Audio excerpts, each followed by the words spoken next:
Bien, hermanos, como ustedes recordarán, el domingo pasado comenzamos esta nueva serie de sermones que hemos titulado Moldeando el carácter de nuestros hijos, la cual iniciamos estableciendo 3 presuposiciones básicas o 3 principios fundamentales. Estaba pensando ahorita, mientras estaba sentado esperando pararme aquí a predicar, que con la serie de sermones ocurre más o menos lo mismo que pasa con la construcción de una casa o de un edificio.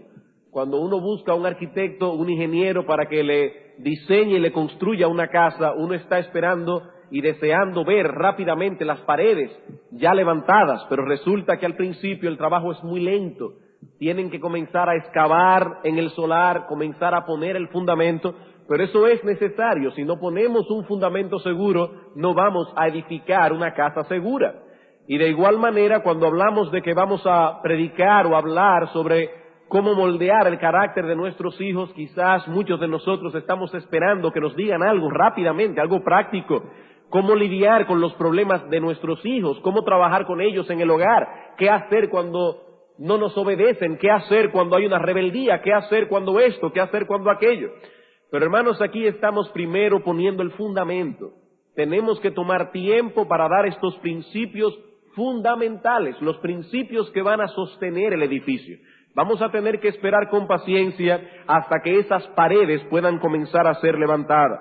Y dijimos la semana pasada que hay 3 presuposiciones básicas, 3 principios fundamentales sobre los cuales vamos a construir el edificio. La semana pasada tratamos con el primero de esos principios y en aquella ocasión vimos a la luz de la enseñanza de la Escritura que cada uno de nuestros niños necesita desesperadamente ser moldeados por nosotros como padres. Ese es el fundamento, el primer fundamento que hemos echado en esa zapata que estamos tratando de echar para luego levantar el edificio. La primera es, cada uno de nuestros niños necesita desesperadamente, urgentemente, ser moldeados por nosotros como padres. Y esto por 3 razones. En primer lugar, por la realidad del pecado que mora en el interior de cada uno. En segundo lugar, por la efectividad de la corrección paterna. Y finalmente, por los trágicos resultados que vendrán si descuidamos este deber. Y esta noche consideraremos el segundo principio fundamental, el cual podemos enunciar de la siguiente manera. Es responsabilidad personal de los padres moldear el carácter de cada uno de sus hijos. Ya hemos dicho que nuestros niños necesitan ser moldeados. Ahora estamos diciendo que es responsabilidad de los padres dedicarse con fidelidad a Dios, con ahínco, con interés, a moldear el carácter de cada uno de sus hijos. Ahora bien, hermanos, antes de pasar a considerar esta presuposición o principio fundamental, es necesario que hagamos una aclaración. Las enseñanzas que estamos impartiendo en esta noche y todas las demás noches que el Señor nos permita expandir este tema, no han sido extraídas ni de la experiencia personal de este predicador, ni de la experiencia personal de ningún otro hombre, ni de la experiencia personal de un predicador de aquí de la iglesia o de cualquier otra persona. Hemos venido aquí y vamos a seguir viniendo aquí a escuchar cuál es la perspectiva que tiene Dios de estas cosas, las cuales han sido reveladas en este libro que nosotros conocemos como las Sagradas Escrituras. Así que no hemos venido a enterarnos cuáles son de las últimas teorías de los psicólogos, sean seculares o sean cristianos. Tampoco hemos venido a copiar las experiencias de tal o cual padre en la forma en que él ha criado a sus hijos. No, hemos venido a preguntarnos, ¿qué dice Dios? ¿Qué dice Dios? Y esto es importante porque una de las manifestaciones más latentes de la rebeldía humana es que Dios dice una cosa y el hombre dice otra. Y una de las áreas donde más se manifiesta esa rebelión humana es precisamente en la familia. Dios dice una cosa, el hombre dice otra. Por eso la invitación de Dios al hombre no solo incluye el abandono de sus pecados, sino también el abandono de sus concepciones personales. Dios no solo invita al pecador a dejar atrás sus pecados, sino que Dios en una forma clara y expresa invita al hombre a dejar a un lado sus concepciones personales. Isaías capítulo 55, versículo 7. Allí podemos ver claramente cuál es la invitación que Dios le hace a todo hombre. Isaías capítulo 55, versículo 7. Deje el impío su camino de maldad, su camino de pecado, su camino de egoísmo, etcétera. Y el hombre inicuo sus pensamientos, y vuelva hacia Jehová, el cual tendrá de él misericordia, y al Dios nuestro, el cual será amplio en perdonar. Dios nos dice, deje el impío su camino, y deje también sus pensamientos. ¿Por qué, hermanos? Porque nuestras concepciones personales están dañadas. Nuestras concepciones personales están tergiversadas. Lo que los hombres llaman hoy libertad de pensamiento, la Escritura le llama rebelión. Los hombres le llaman libertad de pensamiento, pero la Escritura le llama rebeldía. Isaías capítulo 65, versículo 2. Dice Dios, aquí extendí mis manos todo el día a un pueblo rebelde, el cual anda por caminos no buenos en pos de sus pensamientos. Una persona que anda en pos de sus pensamientos en cualquier cosa, no solamente en el área de la familia, en cualquier cosa, no es un libre pensador, no es una persona independiente, es un rebelde. Y Dios dice aquí, ellos andan por camino no bueno. ¿Cuál es ese camino? Ellos andan en pos de sus pensamientos. Yo sé que alguien puede estar pensando, pero ¿acaso no tiene el hombre libertad de pensamiento? Sí, el hombre tiene libertad de pensamiento, pero dentro de los límites de lo que Dios nos ha revelado en su palabra. Decir, por ejemplo, y solamente por dar un ejemplo, que la homosexualidad no es una perversión, sino más bien un estilo de vida distinto, eso no es libertad de pensamiento, eso es rebelión. Eso no es libertad de pensamiento, eso es rebeldía, porque Dios ha dicho en su palabra que los homosexuales no heredarán el reino de Dios. Y lo mismo podemos decir con respecto a la crianza de nuestros hijos. Fue Dios quien creó la familia y por lo tanto es Dios el único que sabe cómo funciona esta adecuadamente. Y aquí Dios dice una cosa y el hombre siempre está diciendo otra. Ahora bien, hermanos, ¿qué dice Dios? Hemos venido aquí a escuchar ¿qué dice Dios? Bueno, en primer lugar, Dios nos dice que nuestros hijos necesitan desesperadamente ser moldeados en su carácter. Eso es lo que Dios nos dice en su palabra, que ellos no pueden moldearse solos, que ellos necesitan ser moldeados. Y en segundo lugar, Dios nos dice en su palabra que es nuestra responsabilidad personal como padres dedicarnos a moldear el carácter de nuestros hijos. Y es precisamente este principio el que deseamos desarrollar esta noche. Y la estructura de nuestro sermón en el día de hoy es bien simple, bien simple. En primer lugar, veremos ese principio que hemos dicho ya de que los padres tienen la responsabilidad de moldear el carácter de sus hijos. Veremos ese principio sustentado en el Antiguo Testamento y luego veremos el principio sustentado en el Nuevo Testamento. Es todo lo que vamos a hacer en esta noche. Así que veamos entonces, en primer lugar, este principio sustentado en el Antiguo Testamento. Y para ello quiero que vayan conmigo al libro de Proverbios, Proverbios capítulo 1, versículos 7 al 10. Proverbios capítulo 1, versículos 7 al 10. Vamos a ver 4 textos claves del Antiguo Testamento, todos en el libro de Proverbios, y vamos a ver 3 textos claves en el Nuevo Testamento. Comencemos entonces con nuestro primer texto del Antiguo Testamento, Proverbios capítulo 1, versículos 7 al 10. El principio de la sabiduría es el temor de Jehová. Los insensatos desprecian la sabiduría y la enseñanza.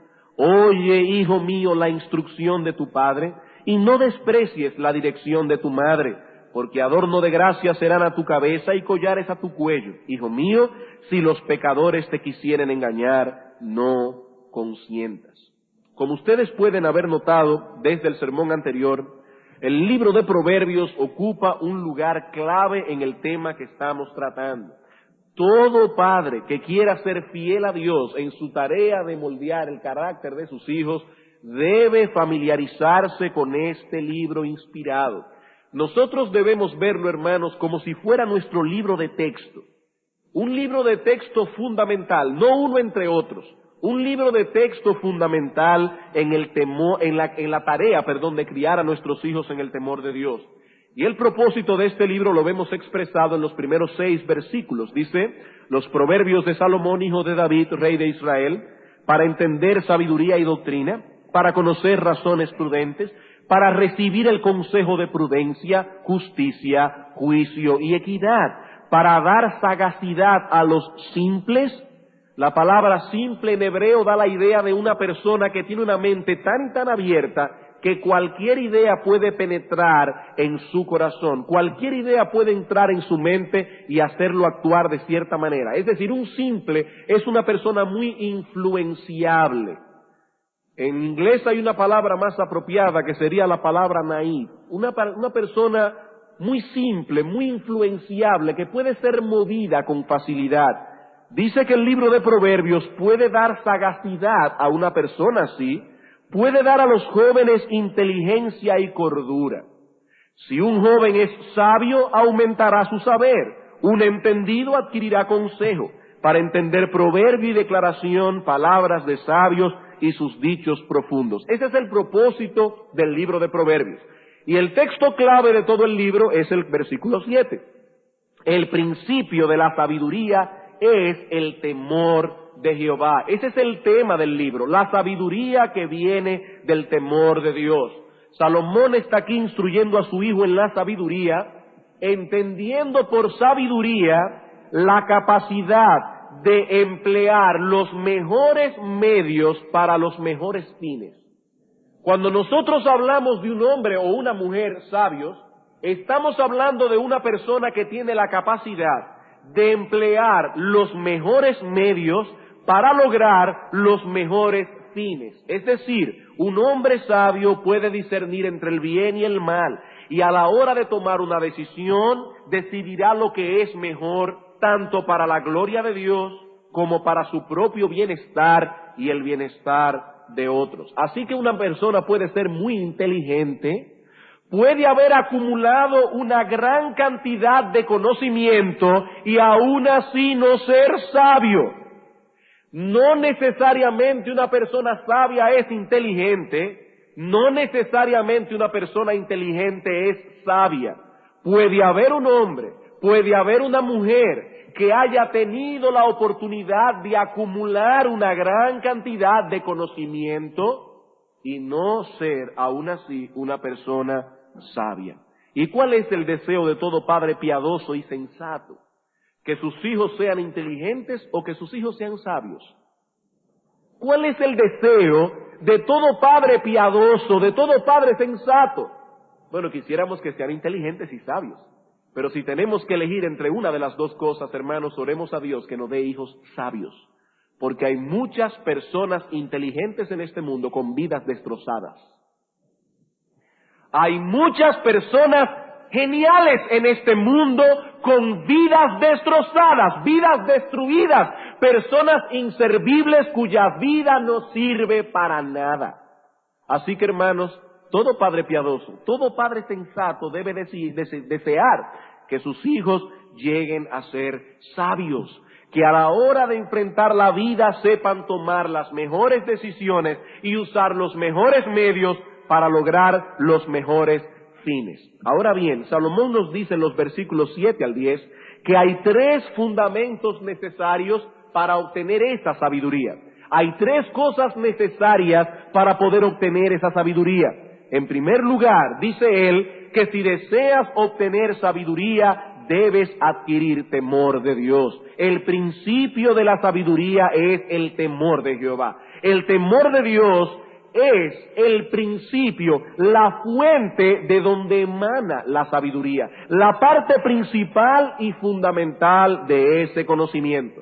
Y así como no podemos aprender a leer sin conocer el abecedario, así tampoco podemos llegar a ser sabios sin tener temor de Dios. Eso es imposible.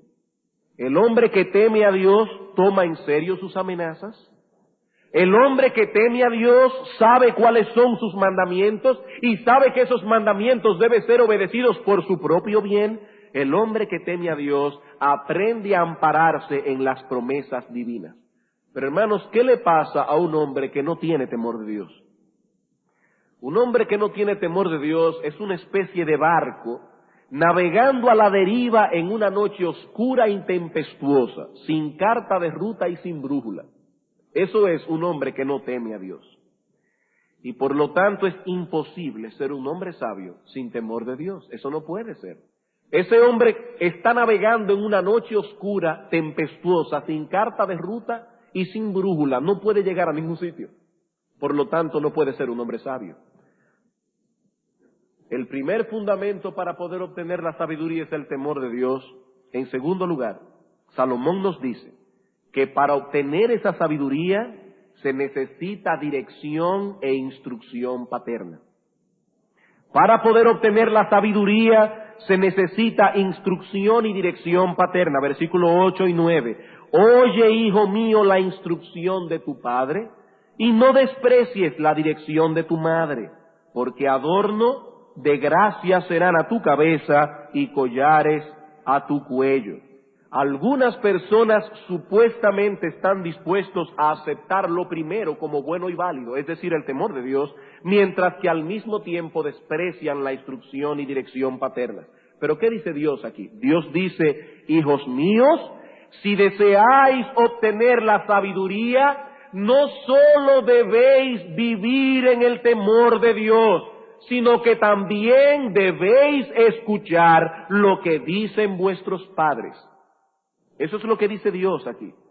Niños y jóvenes que están aquí en la iglesia, por favor, escuchen bien. Niños y jóvenes que están aquí sentados en esta noche, escuchen bien. Dios dice aquí que si deseas ser sabio, debes escuchar a tus padres. Ambos padres. Dios dice muy claramente, no desprecies la instrucción de tu padre, no menosprecies la dirección de tu madre. Ambos padres están incluidos. Dios no está pensando aquí en la madre que está sentada en la casa y que constantemente dice al niño, deja que venga tu papá. No. Tampoco Dios está contemplando aquí a un niño que le teme a su padre, que obedece a su padre, pero que menosprecia la dirección de su madre. Ese niño es un insensato. Dios dice aquí, niños, si queréis ser sabios, debéis escuchar la voz autoritativa de tus padres. Ambos padres, papi y mami, los dos. Porque los dos fueron puestos por Dios como una autoridad sobre ti. Y como bien señala el pastor Nichols, de quien estamos tomando la mayor parte de este material, él dice a los niños y jóvenes, niños, jóvenes, ellos, los padres, han vivido más que ustedes, han visto más que ustedes, saben más que ustedes, escúchenlos por su propio bienestar. Si queréis ser tontos, rechazad su consejo. Si queréis ser sabios, recordad no solo que los ojos de Dios están sobre ustedes, que es el temor a Dios, sino también escuchad a vuestros padres. Y sobre todo los jóvenes cuando son adolescentes y pasan de los 15 años, siempre llegan a creer que son más inteligentes que sus padres. Mira, jovencito, si tú piensas que eres más inteligente que tus padres, yo voy a suponer que lo eres. Vamos a suponer, dentro de 10 años te vas a dar cuenta que no es así, pero vamos a suponer que lo eres. Quiero poner un ejemplo sobre tu conciencia en esta noche. Nuestro Señor Jesucristo era perfecto, indudablemente más inteligente que José y María, y dice la Escritura que durante toda su vida estuvo sujeto a sus padres hasta que llegó a ser un adulto. Así que cuando el diablo ponga en tu corazón la idea de que eres más inteligente que tu papá y que eres más sabio que tu mamá, recuerda que el Señor Jesucristo era más inteligente que tu mamá y que tu papá, y se sometió a sus padres hasta que llegó a ser un adulto. Si quieres ser sabio, Dios te dice aquí lo que tienes que hacer. Si quieres ser un tonto, rechaza el consejo de tus padres y vas a ver. Y en tercer lugar, Salomón nos dice en los versículos 10 al 19 que si queremos ser sabios, debemos rechazar los consejos del mundo impío que nos rodea. Dice aquí en el versículo 10, hijo mío, si los pecadores te quisieren engañar, no consientas, no consientas. El autor nos está presentando un contraste aquí. Él no está viviendo en un mundo utópico donde todo es bondad, donde todo es bueno, sino que él sabe que en este mundo no solo recibiremos influencias positivas, sino también influencias negativas. Así que por un lado nos dice a los niños y jóvenes, escuchad la voz de Dios, escuchad a sus padres, pero por el otro lado dice, no escuchen la voz de los pecadores. No escuchen la voz de los pecadores. Ellos tratarán de engañarte. Ellos tratarán de arrastrarte al estilo de vida de ellos. Si quieres ser sabio, no cedas a la presión, no te dejes intimidar, no seas tan cobarde. Eso es lo que Dios está diciendo. No seas tan cobarde. No te dejes intimidar, no te dejes arrastrar. Debemos resistir el estilo de vida y la filosofía de vida del mundo si deseamos ser sabios. El Salmo 1 que cantamos hace un momento. ¿Qué dice el Salmo 1?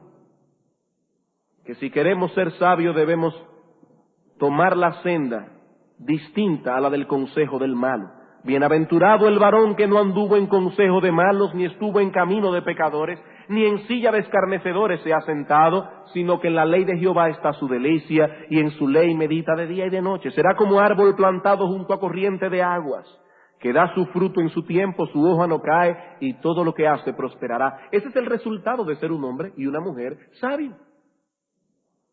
Así que para obtener la sabiduría hay tres fundamentos aquí. Vivid en el temor de Dios, escuchad a vuestros padres, rechazad la presión e influencia de los malvados.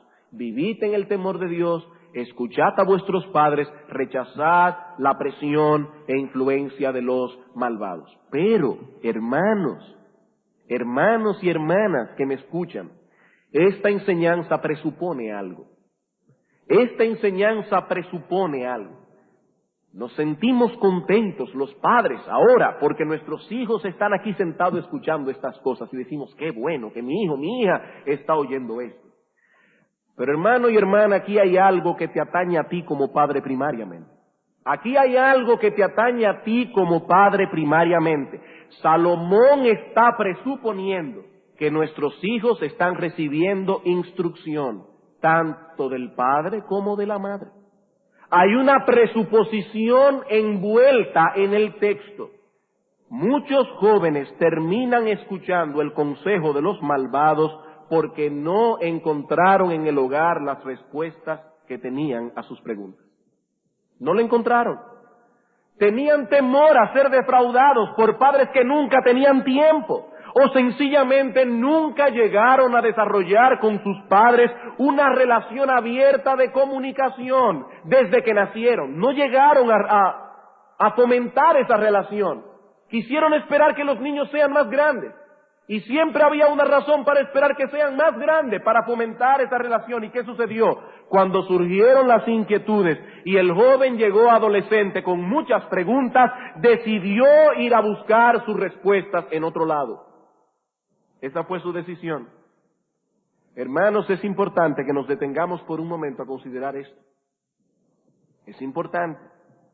Podemos con limpia conciencia amonestar a nuestros hijos, porque ellos no han seguido nuestros consejos y nuestras instrucciones en cuanto a los valores de la vida, en cuanto a la vida eterna, en cuanto al temor a Dios, en cuanto a los amigos con que debían andar, los amigos que debían escoger, el estilo de vida que debían imitar, el modo de comportarse como una señorita o como un joven. Podemos nosotros amonestar con buena conciencia a nuestros hijos porque en algún punto de esos no ha seguido nuestra instrucción. O hermanos, más bien podemos nosotros ser amonestados por Dios por cuanto no hemos instruido adecuadamente a nuestros hijos en lo que respecta a esas cosas. Hermanos, ¿cuál de las dos cosas? Podemos nosotros amonestar a nuestros hijos o puede Dios amonestarnos a nosotros porque no les hemos dado a ellos instrucciones claras en todas las cosas. Hermanos, somos nosotros que debemos instruir a nuestros hijos en cuanto a los amigos que deben tener, en la forma en que se deben vestir, en el estilo de vida que van a seguir, en el temor a Dios, en la piedad, en todo. En todo. Nuestros hijos no pueden moldearse solos. Ellos necesitan de nuestra instrucción para que puedan llegar a ser sabios. Así que este primer texto que hemos leído del libro de Proverbios infiere el deber que estamos tratando de establecer en esta noche. ¿Cuál es el deber? Nosotros los padres tenemos el deber de moldear el carácter de nuestros hijos. Y Salomón está presuponiendo que todo padre, toda madre dará dirección e instrucción clara a sus hijos. Pero hay otros textos en el mismo libro de Proverbios que no infieren el asunto, sino que lo enseñan clara y directamente. Aquí lo infiere, pero hay otros textos de Proverbios que lo enseñan en una forma clara y llana. Proverbios capítulo 19, versículo 18. Proverbios capítulo 19, versículo 18. Castiga a tu hijo en tanto que hay esperanza, mas no se apresure tu alma para destruirlo. Noten que aquí no se infiere nada. Dios nos dice en una forma directa, que el disciplinar a nuestros hijos, el criarlos en la disciplina y amonestación del Señor, no es una opción, tampoco es una sugerencia, es un deber, una obligación. El no hacerlo equivale a tomar otra decisión. Noten, el texto pone delante de nosotros dos decisiones. O decidimos criar a nuestros hijos en el temor de Dios, o entonces hemos tomado otra terrible decisión. ¿Saben cuál es? Destruirlo. Corrige, castiga a tu hijo en tanto que hay esperanza, y que no se apresure tu alma para destruirlo. Padres, no hay más que dos opciones aquí. O estamos conscientemente dedicados a forjar un carácter sabio y piadoso en nuestros hijos, o estamos dejando crecer en ellos la semilla de su propia destrucción. Solo dos opciones. Pero hay algo aquí que nos llama poderosamente la atención, y es el hecho de que Dios no se limita en el texto a dar la orden, sino que al mismo tiempo pone un incentivo. Dios no solo te da la orden, sino que al mismo tiempo Dios te estimula, pone un incentivo aquí. Dios nos dice, castígalo en tanto que hay esperanza. Lo que Él está diciendo es, hay esperanza. Y Dios está usando esa esperanza como una motivación para los padres. ¿Y qué es lo que nos llama la atención? Bueno, lo que nos llama la atención es el hecho de que Dios entiende que nosotros los padres necesitamos un incentivo, que nosotros los padres necesitamos una motivación para hacer esto. Y ya me imagino algunos solteros aquí preguntándose, ¿y necesitan los padres motivación para dedicarse a moldear el carácter de sus hijos? ¿Acaso necesitan los padres una motivación, un incentivo para dedicarse a una tarea tan sagrada? Bueno, solo una persona que no tenga hijos podría responder que no. Porque realmente hay pocos trabajos que tiendan a ser más desalentadores que este. El moldear el carácter de nuestros hijos. Y como Dios sabe eso, Dios no se limita a darnos la orden, Dios también nos estimula, porque Él es un Dios bondadoso. Hermanos, cuando un padre ha estado trabajando con su hijo una y otra vez, y vienen esos terribles momentos, cuando creemos no que el asunto se ha estancado, no, sino que más bien ha echado para atrás, entonces nos preguntamos, ¿y valdrá la pena todo esto? ¿Vale la pena todo esto? Las pelas que he tenido que pegarles, las veces que he tenido que hablarles acerca de ese mismo asunto y ha vuelto a caer en el mismo asunto. ¿Vale la pena todo esto? Hermanos, no se den por vencidos porque vale la pena. Dios nos dice, hay esperanza, hay esperanza. Él nos conoce y sabe cuánto nos desanimamos, pero nos ha dejado esta promesa aquí para alentarnos a seguir adelante. Perseveren en el asunto. Si ya se lo has dicho 50 veces, dígaselo otra vez, con la misma paciencia que tuvo el primer día que se lo dijo. Insista de nuevo, exígaselo otra vez. Nunca se dé por vencido, porque hermano, hay esperanza. Dios lo dice en su palabra, hay esperanza. Quizá tengamos que esperar que nuestros hijos se casen y tengan sus hijos para ver el fruto de todo esto. Probablemente. ¿Y saben algo más? Probablemente nuestros propios hijos tendrán que esperar a tener sus hijos para comprender algunas cosas. Probablemente. Pero un buen día llegarán a tu casa con tus nietos, o sea, con los hijos de ellos, y te mirarán con cierta nostalgia y te dirán, ahora yo entiendo algunas cosas. Hay esperanza, hay esperanza. No te des por vencido, sea más tarde o más temprano, verás lo que este texto dice. Lo verás, sea más tarde o más temprano. Dios lo ha prometido. Pero recuerda, hermano, que la promesa de Dios solo se obtiene por medio de la fe y la paciencia. Por medio de la fe y la paciencia, Hebreos capítulo 6, versículo 12, sean imitadores de aquellos que por la fe y la paciencia heredan las promesas. El asunto no es creer en un momento, el asunto es seguir creyendo, perseverar aun cuando las circunstancias me dicen esto no vale la pena. Pero hermano, cuando tu circunstancia te diga esto no vale la pena, recuerda Proverbios 19, 18. Hay esperanza. Proverbios capítulo 23, versículo 13 al 14. Proverbios 23, versículo 13 al 14. No rehúses corregir al muchacho, porque si lo castigas con vara, no morirás. Lo castigarás con vara y librarás su alma del Seol. Una vez más nos encontramos aquí con un imperativo. No es una opción ni una sugerencia. Podrás rehusar algunas cosas a tus hijos, pero nunca rehuses el corregirlo. Eso es lo que dice Dios aquí. ¿Por qué? ¿Cuál es el incentivo? Porque si no lo corriges consistentemente, estás produciendo en ellos ese estilo de vida que probablemente lo llevará a una muerte temprana.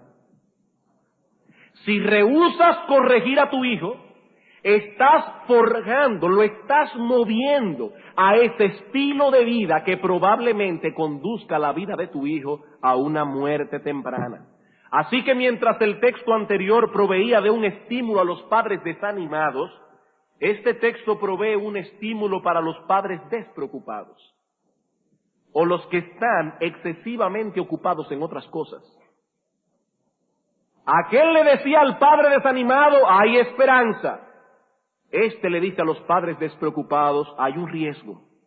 Hay un riesgo. Lo que Dios nos está diciendo aquí es que este es un asunto de vida o muerte, que hay un alto riesgo envuelto en el descuido de este deber. El texto nos dice que por nada del mundo rehuses el corregir a tu hijo, que el riesgo que te corres es altísimo. Hermano, lo estás exponiendo a una muerte temprana. Y lo que es peor aún, lo estás o no estás haciendo nada para impedir que tu hijo vaya al infierno. No estás haciendo nada para impedir que tu hijo caiga finalmente en el infierno. Este es un asunto de vida o muerte. Hermanos, imagínense por un momento una ilustración que escuché esta semana, o que leí esta semana. Imagínense por un momento que sus 3 hijos están jugando en el patio de su casa, donde usted le ha armado una pequeña piscina de plástico. Sus niños de 2 y 4 años están metidos en el agua y su bebé de 5 meses está sentado en su coche observando a los otros niños. Pero usted entra por unos segundos a la casa a hacer algo y en ese momento a sus hijos se les ocurre la brillante idea de sacar al bebé del coche y meterlo con ellos en el agua. Yo le voy a hacer una pregunta. ¿Cuál sería su reacción Si de repente usted escuchara el grito de sus hijos de 2 y 4 años diciéndole que su bebé de 5 meses está en el fondo de la piscina con la cabeza debajo del agua, ¿cuál sería su reacción? ¿Se imaginan ustedes que la madre les dirá, yo no puedo ir ahora porque estoy haciendo unos quehaceres en la cocina o me estoy pintando las uñas? ¿Ustedes creen que la madre diría eso? Yo supongo que no. Yo supongo que no. Es más, estoy seguro que no. ¿O qué le diría el padre a los niños? No puedo ir ahora porque faltan unos minutos para que se termine el segundo tiempo del partido de básquetbol que estoy mirando aquí en la televisión. ¿Ustedes piensan que el padre diría eso? O estoy leyendo el periódico, imagínate, estoy leyendo las noticias del viaje de Bush a Japón y quiero saber qué fue lo que pasó en la recepción donde Bush se desmayó. Me faltan unos minutos. ¿Ustedes imaginan que el padre o la madre dirían eso? Por supuesto que no. No importa lo que estén haciendo, seguramente correrán al patio a sacar el bebé de allí porque es un asunto de vida o muerte. Cada segundo cuenta, cada paso cuenta. Bien, hermanos, lo que Dios nos está diciendo aquí es que no hay excusa que sea válida para dejar de moldear el carácter de nuestros hijos, porque esto es un asunto de vida o muerte. Es un asunto de vida o muerte. No rehúses corregir al muchacho, porque si lo castigas con vara no morirá. No morirá. Cada segundo cuenta, cada minuto cuenta, cada hora, cada día, cada semana, cada momento cuenta. Es un asunto de vida o muerte. Eso es lo que Dios nos está diciendo aquí. Así que, hermano, no digas que tienes mucho trabajo o que hay otras cosas más importantes que atender. O te dedicas a moldear el carácter de tu hijo, o escucha bien esto, en algún momento tendrás su cadáver en tus brazos. Y tal vez tú mueras antes que tus hijos. Pero aquí no estamos hablando únicamente de una muerte física. A veces hay una muerte peor que esa. O te dedicas a moldear el carácter de tus hijos, o verás con tus propios ojos la vida de tu hijo y de tu hija destruida. Y a veces me pregunto qué es peor para un padre, ver a su hijo muerto o con una vida destrozada. El texto dice, no rehúses corregir al muchacho, porque si lo castigas con vara no morirá. No morirá, es un asunto de vida o muerte. Si no te dedicas a moldear el carácter de tus hijos, algún día tendrás en tus propios brazos el cadáver de tus criaturas.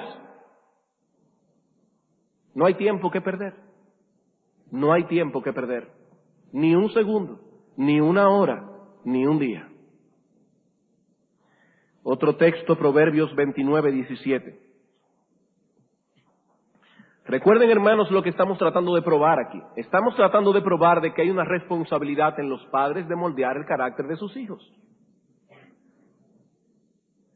Proverbios capítulo 29, versículo 17. Corrige a tu hijo y te dará descanso y dará alegría a tu alma. Corrige a tu hijo y te dará descanso y dará alegría a tu alma. Una vez más, he aquí el deber. Corrige a tu hijo. ¿Cuál es la motivación ahora? Te dará descanso y alegría. Te dará descanso y alegría. Dice el pastor Nichols muy acertadamente. ¿Desea usted paz mental, felicidad? ¿Quiere estar orgulloso de sus hijos? ¿Quiere alegrarse en ellos? Moldéelos ahora, descanse después. Moldéelos ahora, descanse después. No los moldee ahora y estará preocupado y ansioso después. Llorará después. Es la inferencia lógica del texto. Hermanos, Dios está apelando aquí al amor propio. Oye, ¿es correcto eso que Dios apele al amor propio? Bueno, Dios lo cree correcto. Porque Dios está aquí diciéndole a los padres, ¿tú quieres descansar? Aún sea por esa motivación egoísta, ¿quieres descansar? Moldea el carácter de tus hijos ahora. Descansarás después. Todo ser humano desea descansar algún día, disfrutar de una vida quieta y tranquila. Bueno, el camino para los padres lograr eso es el de dedicarse a moldear el carácter de sus hijos. De lo contrario, cosechará dolor, tribulación, angustia y desasosiego. Muchas veces los padres clamamos por un momento de paz y tranquilidad. De hecho, yo conozco el testimonio de muchos padres, entre los cuales yo me incluyo, que dicen: desde que tuve mi primer hijo no he vuelto a dormir una noche entera. Muy rara vez. Muy rara vez. Siempre está uno con el oído aguzado para ver un ruido, cualquier cosa que ocurre. La tos, aquello, lo otro. Y los padres clamamos: yo quiero un momento de paz y tranquilidad. Bien, Dios está diciendo aquí que la tranquilidad vendrá, pero no ahora. La tranquilidad vendrá, pero no ahora. Moldélos ahora, descanse después. Si hay algo que se le pueda quedar grabado de este mensaje en esta noche es esto: moldélo ahora, descanse después. Podremos tomarnos ciertos respiros en el interín, pero el verdadero descanso vendrá después. Ese después puede ser dentro de 15, 20, 25 años, yo no lo sé, pero vendrá. Pero después.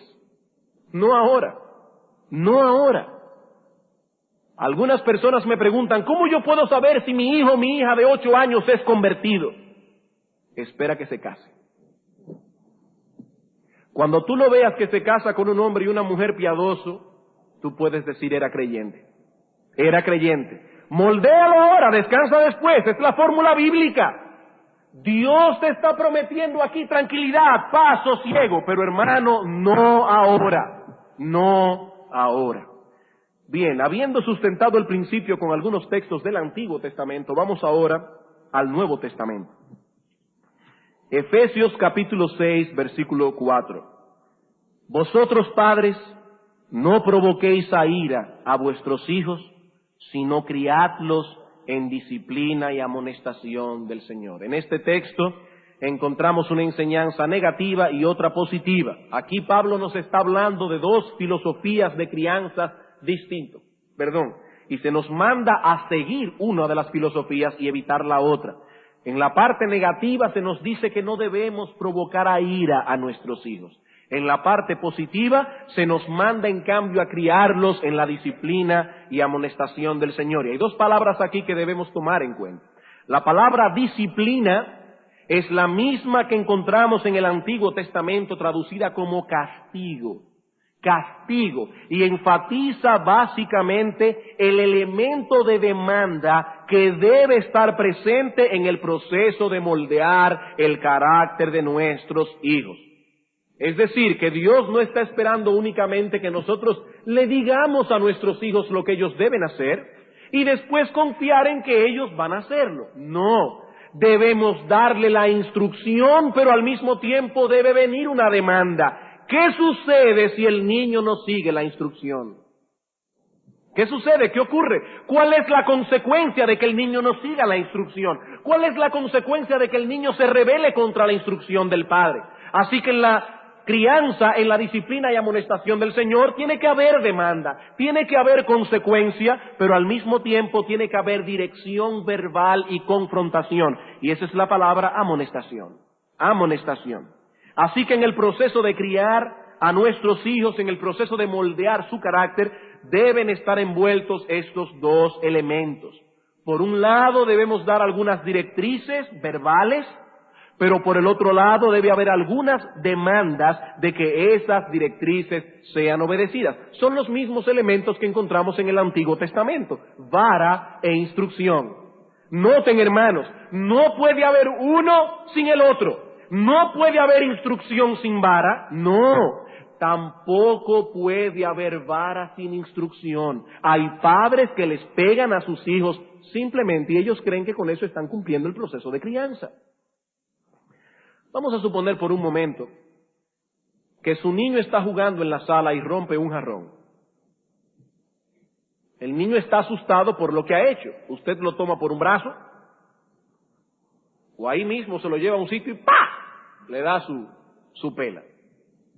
Pero usted no le ha explicado al niño qué pasó. ¿Qué puede estar pasando en la mente de ese niño? Bueno, puede estar pasando la idea de que le pegan por haber roto un jarrón. Pero tal vez usted debe tomar a este niño y decirle: mi amor, ¿qué yo te dije con respecto a jugar con una pelota en la casa? Que no se puede jugar con una pelota en la casa. ¿Qué tú hiciste? Jugué con la pelota en la casa. ¿Cómo se llama eso? Desobediencia. ¿Y qué yo debo hacer como padre por tu desobediencia? Pegarme una pela. Bien, date vuelta y le pega. Eso es vara e instrucción. No puede haber una de las dos. Tienen que estar las dos para que el texto de Efesios 6:4 se cumpla cabalmente. Ahora bien, hermanos, debemos notar aquí la estrecha relación que existe entre la parte negativa del texto y su parte positiva. Algunos padres no le pegan a sus hijos porque tienen el temor de provocarlos a ira. Pero hermanos, el texto enseña todo lo contrario. El texto enseña todo lo opuesto. Se nos dice que no debemos provocar a ira a nuestros hijos, sino, y esa palabra, esa partícula griega es muy enfática, presenta un fuerte contraste entre dos ideas, debemos dedicar a moldear su carácter. En otras palabras, lo que provoca ira a nuestros hijos es que rehusemos el moldear su carácter. Él está diciendo, no provoques a ira a tu hijo, sino, en cambio de eso, moldea su carácter, disciplínalo y amonéstalo en el Señor. Los niños que se dejan sin corregir, sin ninguna demanda sobre ellos, sin ninguna o muy poca dirección e instrucción paterna, terminan llenos de resentimiento, llenos de amargura, enojo, hostilidad y desafío. El texto nos está diciendo que si rehusamos corregir al muchacho, lo provocamos a ira. Lo provocamos a ira. Hermanos, nuestros hijos no entienden esto conscientemente, pero ellos anhelan tener un padre que los discipline. Ellos no lo entienden conscientemente. Y cuando usted le va a pegar, por supuesto que lloran porque le tiene miedo a la vara. Pero hermanos, nuestros hijos desean internamente que sus padres le pongan reglas, que sus padres le digan por dónde deben andar, que le den directrices en cuanto a los amigos con quienes se deben juntar, en cuanto al vestido que van a usar, en la forma en que se van a comportar. Nuestros hijos lo necesitan y lo desean. ¿Saben por qué lo desean? Porque lo necesitan. Cuando usted tiene hambre, Dios ha puesto un dispositivo en usted, cuando necesita comer, que le dé hambre. ¿Sabe por qué? Porque Dios sabe que nosotros somos tan descuidados en algunas cosas. Y hay personas que son tan adictas al trabajo, que si no les diera hambre, se morirían de inanición. Pero ¿qué hace Dios? Dios ha puesto el dispositivo del hambre para que le haga ver al hombre que tiene una necesidad que debe ser suplida. Dios te ha puesto la sed como un dispositivo, lo mismo que el cansancio, para que entiendas que debes descansar, que debes beber agua. Si ciertamente Dios ha puesto en nuestros hijos la necesidad de ser corregidos, ellos lo van a demandar, aunque sea inconscientemente. Un bebito de 5 meses no le va a decir a usted que quiere un biberón de leche, pero su hambre lo lleva a gritar. Un joven o un niño de 8, 5, 3, 4 años no le va a decir, papi, yo estoy deseoso de que me pegues. Yo estoy deseoso de que me disciplines. Por supuesto que no. Pero ¿saben una cosa? Inconscientemente el niño lo demanda y cuando no se le da, se revela. Se revela. ¿Lo estamos provocando a ira? Estamos provocando enojo en el niño. Estamos provocando amargura. Estamos provocando resentimiento. Hermanos, ese es el problema de nuestra generación. ¿Qué sucede con nuestra generación? Que provee a los niños y jóvenes de mucha información, pero de poca dirección. A través de todos los medios de comunicación, un jovencito de 12 años sabe más hoy, tiene más información que un hombre de 30 de hace 40 años atrás. Pero ¿cuál es el problema? Que se le da una información supuestamente neutral. Se le dice, aquí están las opciones, escoge tú. No, él no tiene capacidad para escoger. Él no tiene capacidad para escoger. ¿Y qué hace la generación actual? Que levanta en ellos muchas preguntas, pero casi no les dan respuestas. ¿Y qué tenemos? ¿Qué tenemos al día de hoy? ¿Una generación anárquica? Donde cada cual hace lo que bien le parece. Tenemos una generación anárquica. ¿Producto de qué? Producto de mucha información, pero de poca dirección. Producto de mucha información, pero que viene a través de televisión, radio, los padres están ausentes. El padre está trabajando en la oficina y la madre está realizándose como mujer. Y ahí tenemos el ejemplo, hermanos. Ahí tenemos el producto. Esa es nuestra generación, la generación que nos ha tocado vivir. Una generación anárquica. Pero hay otro texto en el Nuevo Testamento que nos provee un balance perfecto, esto que hemos dicho. Colosenses capítulo 3, versículo 21. Aquí tenemos el complemento de Efesios 6:4. Padres, no exasperéis a vuestros hijos para que no se desalienten. No exasperéis a vuestros hijos para que no se desalienten. En Efesios 6:4 se nos dice que si no nos dedicamos a moldear el carácter de nuestros hijos, los provocaremos a ira. Pero ahora en Colosenses se nos dice que si ejercemos sobre ellos un control opresivo, terminaremos desalentando a nuestros hijos, descorazonándolos. Así que en un texto advierte a los padres que si dejan a sus hijos sin instrucción paterna lo llevarán al resentimiento y la amargura. Pero aquí se advierte a los padres que hacen de sus casas un regimiento militar. Hay padres que hacen de sus casas un regimiento militar. Sus casas no son hogares, son museos. En un hogar uno se siente relajado, es su hogar, pero usted va a un museo y tiene temor de romper una escultura. Y hay padres que han convertido sus casas en un museo. Eso no es un hogar. Allí solo se oyen demandas y críticas. Sí, señor, no, señor. Demandas y críticas. Hermanos, ese dominio egoísta, caprichoso y cruel dejará a sus hijos sin aliento. Dejará a sus hijos sin aliento. La idea que estamos sembrando en ellos es: no importa cuánto te esfuerces, nunca podrás agradarme. Nunca llenarás la medida de mis exigencias. Nunca. Es un control opresivo. Allí solo se oyen críticas, demandas, órdenes. Es un regimiento militar, eso no es una casa. Así que en un caso producimos una generación de niños consentidos y malcriados, llenos de enojo y amargura, pero aquí producimos una generación de individuos destrozados que no saben qué hacer con sus vidas. Niños inseguros, ellos no saben qué hacer porque no pueden agradar a sus padres de ninguna manera. Son tan exigentes, tan opresivamente exigentes, que hermanos, ni que sean robots, podrán llenar las exigencias de sus padres. ¿Y qué nos dice Pablo? Padres, no exasperéis a vuestros hijos. No ejerzan sobre ellos un control opresivo, cruel, egoísta, porque los dejarán sin aliento. Y un tercer texto del Nuevo Testamento que quiero buscar y darlo a modo de conclusión es 2 Timoteo capítulo 3, versículo 15. 2 Timoteo capítulo 3, versículo 15. Este texto nos sirve como un ejemplo, como una ilustración de lo que hemos estado diciendo hoy. Dice el apóstol Pablo a Timoteo, leamos desde el versículo 14 para tomar la idea. Persiste tú, Timoteo, en lo que has aprendido y te persuadiste, sabiendo de quién has aprendido, y que desde la niñez has sabido las sagradas escrituras, las cuales te pueden hacer sabio para la salvación por la fe que es en Cristo Jesús. Timoteo era hijo de una madre creyente y de un padre inconverso.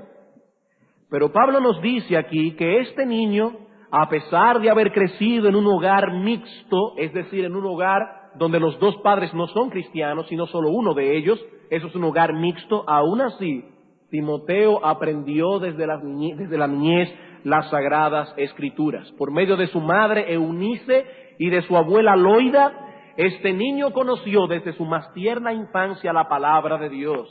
¿Y qué dice Pablo? Que a Dios le plugo usar esa enseñanza a pesar de la influencia de su padre inconverso para traer a Timoteo a salvación, y no solo a salvación, sino a ser un hombre piadoso que fue grandemente usado, colaborador del apóstol Pablo.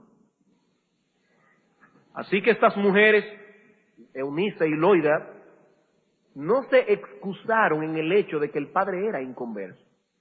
Tampoco esperaron a que Timoteo cumpliera los 6 años, o los 10, o los 12, para entrar en la educación del niño, sino que ellas fueron responsables con la educación del niño y a Dios le plugo bendecir esa responsabilidad. ¿Y por qué traemos este ejemplo hoy en la noche aquí?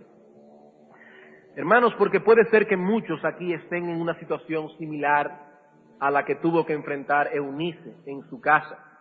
Están tratando de educar a sus hijos en el temor de Dios, pero no tienen ayuda del esposo o no tienen ayuda de la esposa. Y lo que queremos dejar en vuestros corazones a la luz de este texto es que a pesar de eso hay esperanza. A pesar de eso hay esperanza. Esa instrucción, hermano y hermana, que usted está dejando en el corazón de su hijo, puede ser usada poderosamente por Dios para contrarrestar las influencias negativas que vienen de la otra parte, sea de su esposo o sea de su esposa. Y eso es importante porque a veces los creyentes se desesperan y dice, ¿valdrá la pena que yo esté trabajando con mi hijo o con mi hija si no solamente no estoy recibiendo la ayuda de mi esposo o la ayuda de mi esposa, sino que al contrario estoy recibiendo una influencia completamente negativa? Yo le digo una cosa y él le dice otra, yo le doy una orden y él le da otra. Hermano, hermana, hay esperanza. Es indudable que tu situación es más difícil que la de otros hermanos y hermanas de la iglesia, pero ¿sabes una cosa? Probablemente la gracia del Espíritu para ti también sea mayor. Porque dice la Escritura, donde sobreabunda el pecado, sobreabunda la gracia. Dios da su gracia de acuerdo a la necesidad. Ciertamente necesitas más gracia, pero Dios tiene un arsenal ilimitado de gracia. Tu trabajo no es en vano, hermano o hermana, no es en vano. Dios ha prometido bendecir su palabra. Lo que no debes hacer de ninguna manera, bajo ningún concepto, es rendirte. Eso es lo que no debes hacer. Eso es lo que no debes hacer. Tú tienes un deber igual que toda madre o padre cristiano. El hecho de que tu esposo o tu esposa no sea creyente no te exime de tu deber. Pero hermano, yo no he venido aquí a amonestarte, yo he venido aquí a alentarte. A alentarte por medio del ejemplo de Timoteo. Aún en tu caso, hermano y hermana, no rehúses corregir al muchacho. Continúa trabajando con él y llevando a tu esposo o a tu esposa al trono de Dios en oración, pidiendo que lo traiga al arrepentimiento y a que Dios ponga una pared que pueda impedir que esa influencia negativa llegue al corazón de tus hijos lo menos posible. Pero Dios está allí en su trono. Tú no estás sola, tú no estás solo educando a tus hijos, porque Dios está contigo y Dios te ha dado su palabra también. Hermanos y hermanas, Dios ha puesto sobre nosotros un deber que debe ser llevado a cabo con toda diligencia. ¿Cuál es ese deber? Los padres debemos dedicarnos a moldear el carácter de nuestros hijos. Pero no olviden que la gracia de Dios está disponible para nosotros en el cumplimiento de esta tarea. No estamos solos. Dios es también un buen padre y por lo tanto Él no nos va a exasperar. Él no va a ejercer sobre nosotros un control opresivo y cruel. Dios nos da la orden, pero como Padre amante que es, también nos da su gracia y la instrucción para poder hacerlo bien. Que Dios nos ayude a tomar este deber con toda fidelidad, con toda responsabilidad. Nuestros hijos necesitan desesperadamente ser moldeados. Somos nosotros los padres los que tenemos la responsabilidad de hacerlo.